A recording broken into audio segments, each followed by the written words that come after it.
Namaskar.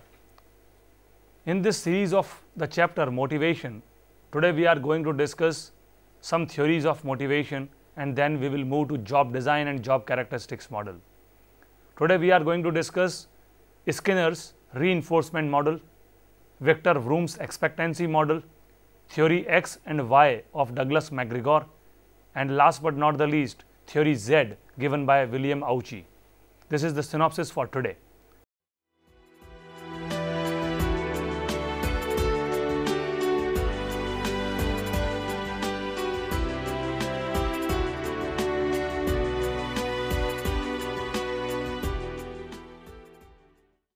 Let us start with Skinner's reinforcement model. So first of all, let us understand what is reinforcement.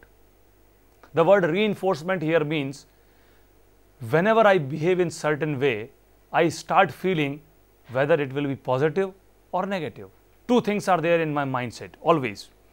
Reinforcer means the two things, rewards or punishment. I will get a reward if I do something good. I will get a punishment if the things are not in proper shape. This is the first thing. Then comes my past behavior. What was my behavior? What my behavior suggests me. As per my behavior, what I have done in past. And what were the consequences of that behavior? Suppose in the past I performed very less. My performance was the worst performance throughout the organization. So what were the consequences? If the consequences are not good, I will never try to repeat it in future. A small kid, when he tries to spill the milk, the mother states, "Don't do it." And one tight slap is there on his face. What will happen next time? Next time, whenever he tries to do the same, he starts feeling, "Oh my God, the previous consequences were not good. I am having such type of behavior." So what he will do? He will never repeat it in future. But if the consequences were good of my behavior, I will try to repeat it. I have secured 85% in class 10th. I have received lot many laurels, lot many awards from the society. I will start feeling, oh, if I secure good marks, people are going to welcome me. I must study properly. That means it's a relationship between your behavior and consequences. Your past behavior provides you the line of consequences. What are the results? You should try to understand with the help of your behavior. So the first thing is either reward or punishment. Your past behavior. Reinforcement theory of Skinner suggests that people try to repeat those behaviors through which they feel that the consequences will be good, and people try to hide those type of behaviors through which they feel that the consequences are not proper. So whenever we feel that consequences will be good, we try to do that behavior. Swami Vivekananda in his book Karma Yoga has nicely stated, he says, if I feel that the consequences of this behavior will be good, I should do it. If I feel that I am doing this for money, even though I should do it, because doing a better thing is always good. The similar thing has been stated by Skinner also. He says that reinforcement, two things, punishment or reward, we try to hide the punishment, we try to move towards the rewards. That is the model that it suggests. One more thing, I have shown some behavior, but there are no rewards. I will not try to do it in future because there is no reward. Therefore, motivation can only be maintained by effective awards. If the consequences are not proper, people are not willing to do it in future.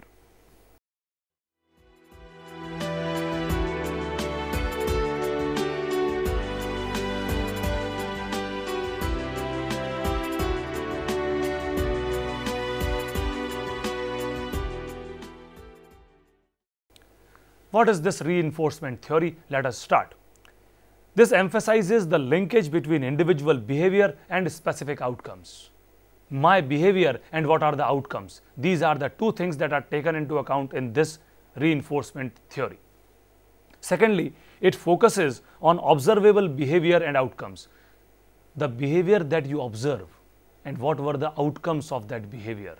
Mahatma Gandhi propounded a policy of non-violence What was the impact? What was the outcome? India got independence. That means it was a better model. If the consequences are good, people try to repeat it again and again because the consequences are good.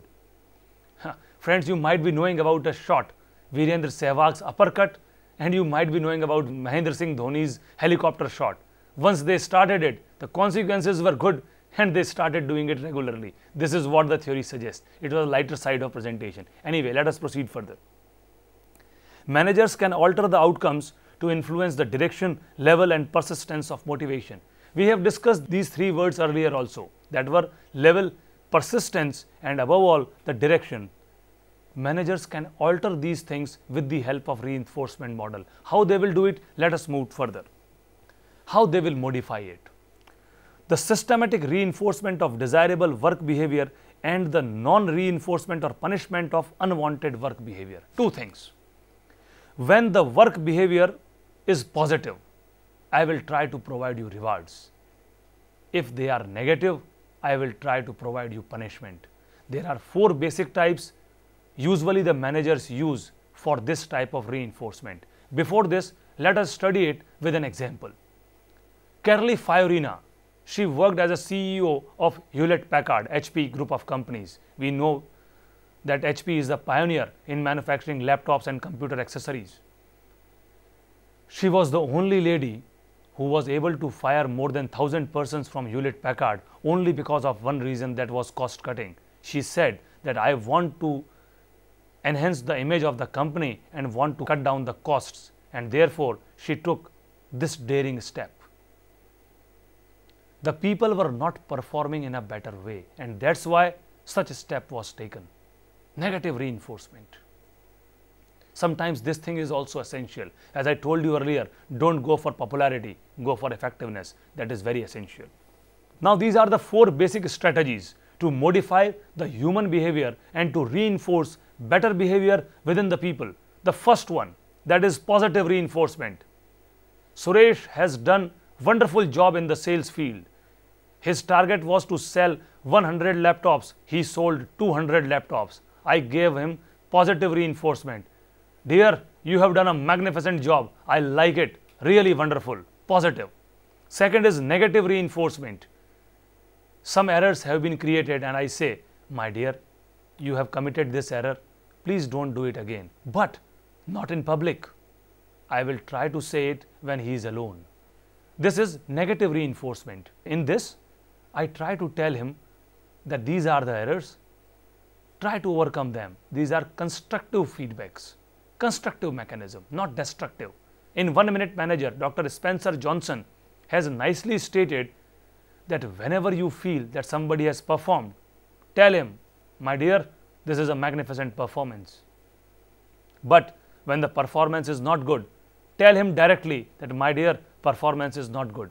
But reinforcement model does not agree with this. Reinforcement model states that please try to speak in a constructive way. The criticism should be constructive. The second thing is negative reinforcement that deals with constructive feedback mechanism. The third is extinct behavior. The word extinct behavior means KFP syndrome. Ki farak painda. What is the impact on me?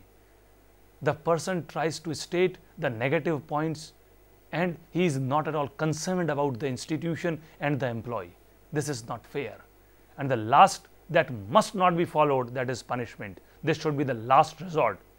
Punishment means you have come late to the institution, your half-day salary will be deducted. This is punishment. Punishment should be used as the last resort. If I use punishment in a frequent way, people will not give me respect. You are respected because of your energy level and not because of your punishment giving capability. So don't move for these two, that is extinct behavior or punishment. Always go for positive reinforcement or negative reinforcement, that is constructive criticism. This is all about reinforcement model.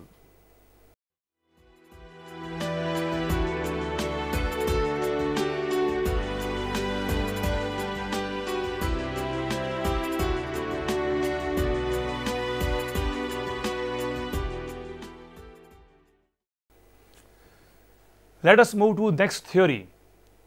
People usually state that this theory is very difficult to understand, but I personally believe that this is the easiest theory of motivation. I love it a lot. Why this is the most important and realistic theory? This is based on rational and empirical findings. This is the only theory that is based on research in process theories.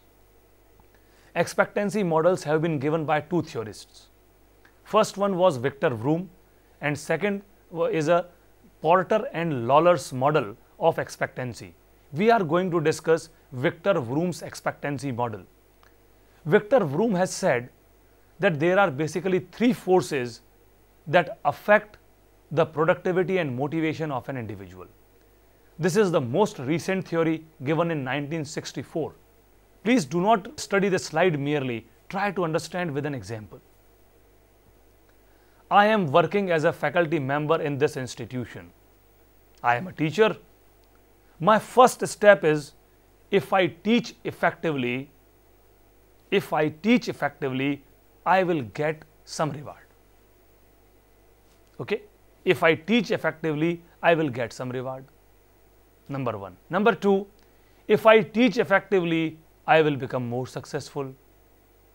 Number third, the rewards that I get, whether they are worthwhile for me or not, this is step number third. Let us study them one by one. I am teaching in a nice way to you. I feel that I am a successful man. I am doing it in a better way. This is the first thing called as expectancy. If I try, will I succeed? If I am teaching you, am I delivering effective lectures? This is the first one. If I am doing something, whether I am successful or not, this is the first one. Expectancy means ummeed. I expect that it should be in a better way. The second thing is instrumentality. The word instrumentality means if I succeed, what are the consequences and rewards I will get? I have taught you what I will get. I will get a certificate, I will get a trophy, I will get money. These all are the rewards that I will get after teaching you. Number third is the valence. Whether I feel that those awards are worthwhile for me or not. Sir has provided me money and only money. I want a shield and certificate. The award is not important for me. This is called as valence. That means whether the awards are worthwhile for me or not.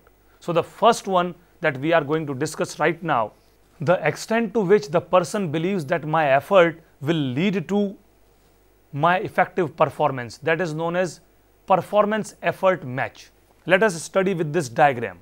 These are the expectancies. Number first one is effort and performance. If I do a lot of effort, I will perform. This is my first expectancy. The second is, if I perform in a better way, I will get some outcome. The word outcome means some reward.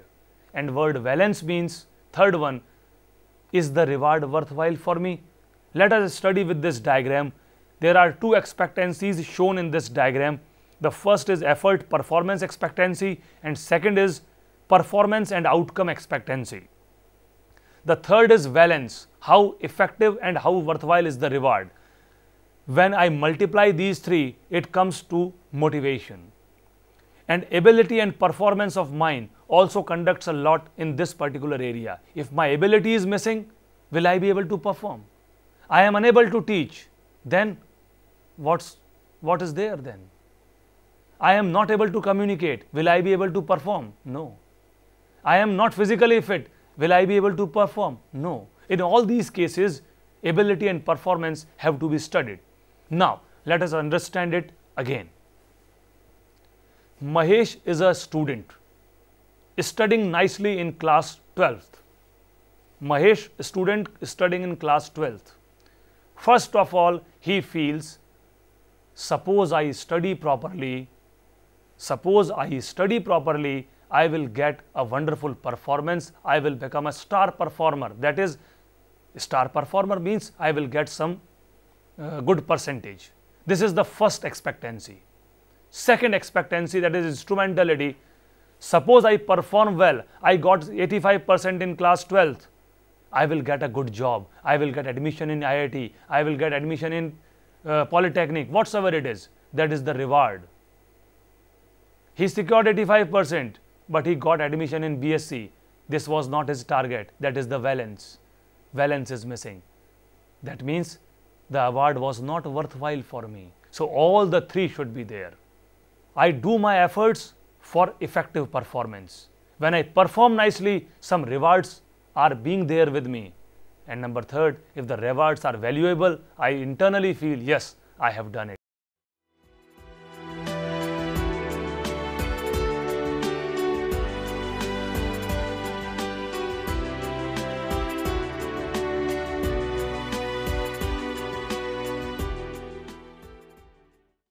So let us talk about the three. Expectancy, the probability assigned by an individual that work effort will be followed by a given level of task accomplishment.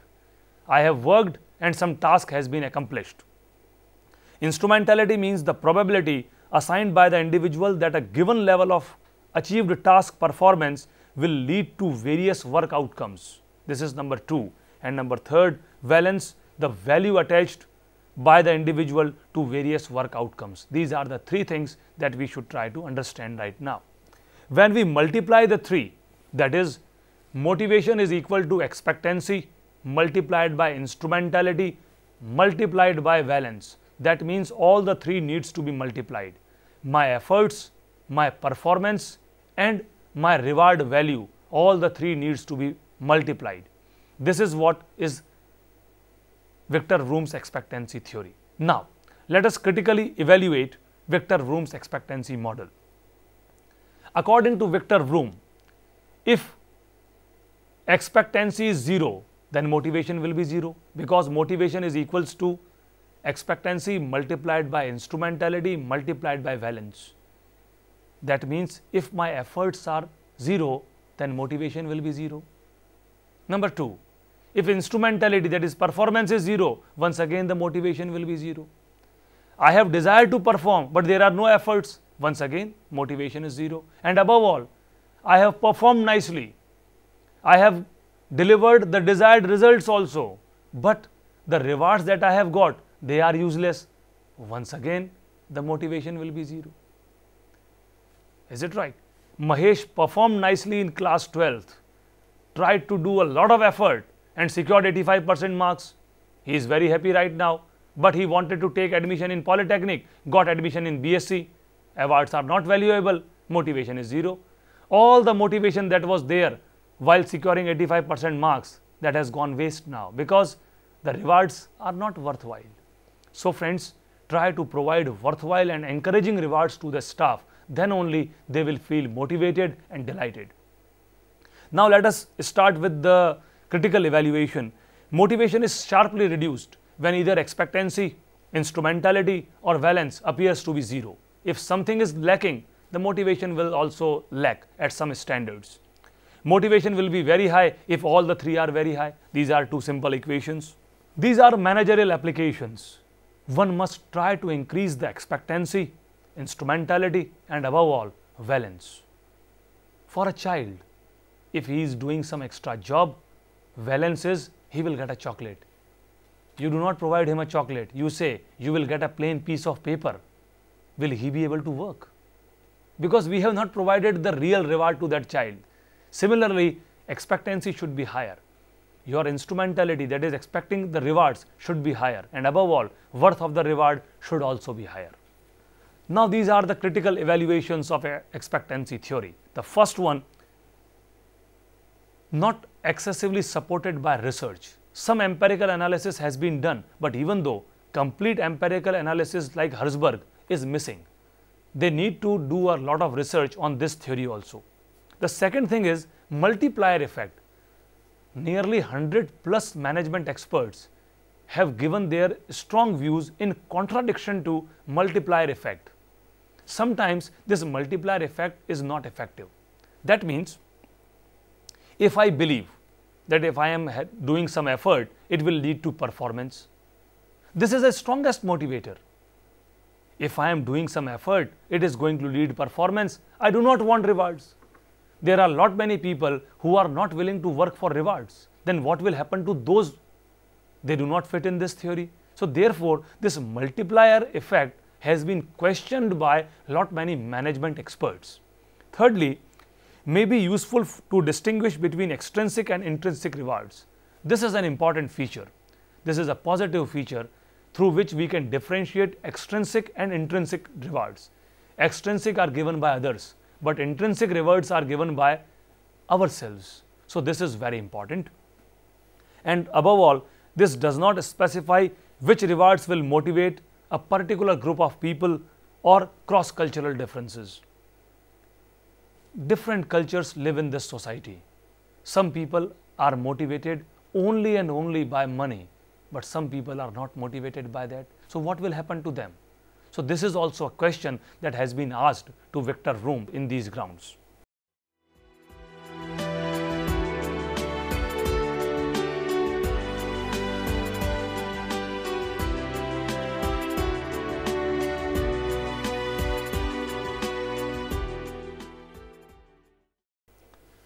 Friends, we are shifting our focus to next group of theories. We have already discussed need-based content theories. We have discussed process theories, that is to maintain discipline. Now we are shifting our focus to third level of theories. They are known as behavioral theories. Need-based, that are content, process to maintain discipline, and behavioral only concerned with human behavior. So we are going to start them. Douglas McGregor, a nice social scientist, has given theory X and theory Y. This is based on assumptions, not an empirical theory. Very simple to understand. He has given two different hooks, two different parameters. One is highly pessimistic theory, that is theory X, and second is highly optimistic theory, that is theory Y. Theory X suggests that people are very lazy, they dislike work, they are not at all committed towards their job, they prefer to be dictated and directed. Unless and until some direction has been given, they will not work. Each and every individual in the organization wants to shirk the responsibility at the best possible extent, neither interested in work. They all are those people who must be forced to work. This is one assumption he has taken. Second, he loves coercive power. Coercive power means people should be hooked. They should be told, do it right now. In a request mode, he does not want to communicate. He only wants to communicate in an orderly way. He wants that the control mechanism should be developed. That means, do it, otherwise I will do the needful. This is known as typical system of management, ancient system, pessimistic approach, in which we start feeling that the managers are basically controllers. They play the role of controller and they try to govern the people like machinery resources. This was about theory X, pessimist theory. Now comes theory Y, that is very optimistic theory. Theory Y assumptions state you cannot motivate managers. They are self-propelled. They love to work. They love to perform for the organization. Their view towards working is very natural. They play and they take rest within the institution. They work just like playing within the field. They love to work. This is the most optimistic view to view the people and to motivate people. Secondly, people will exercise self-direction and self-control. He advocates self-control. That means people are willing to work hard. They are controlled by themselves. Nobody can control anyone. Everything is intrinsic, not extrinsic. Thirdly, he states that people are committed to their objectives. No need to excessively govern them. No need to control them. Only reward them. Only try to say that we are there for you. You are the most important for us. Give this feeling to them. They will do the needful. Peter Drucker has also stated the similar thing. He states that the institutions should state the employees that they are the most important for them. If they are important, then only organizations work with their efforts. Chanakya has nicely said, Praja sukhe sukham ragya. That means the happiness of king lies in their estates, that is their employees. If employees are happy, if they are having their responsibility, they are having autonomy, they are working well for the institution, they feel that this is my institution, their job is so important, they start feeling that we are the best one, we will germinate results, our objectives and institutions' objectives are similar, then only the institutions work for the society, well-being of society. The last thing is people learn to accept and seek responsibility. People like to love the responsibility. They want to work hard for the institution. These are the two assumptions, theory X and theory Y. Now, why he has propounded this theory? One reason. At some places, you want to become a manager who practices theory X. At some places, you need to be on theory Y. Friends, theory XY continuum states that no one in this world lies completely in theory X or theory Y. We all people sitting here lie between either theory X or theory Y, between the two. Sometimes we are near to X or sometimes we are near to Y, but we lie in between.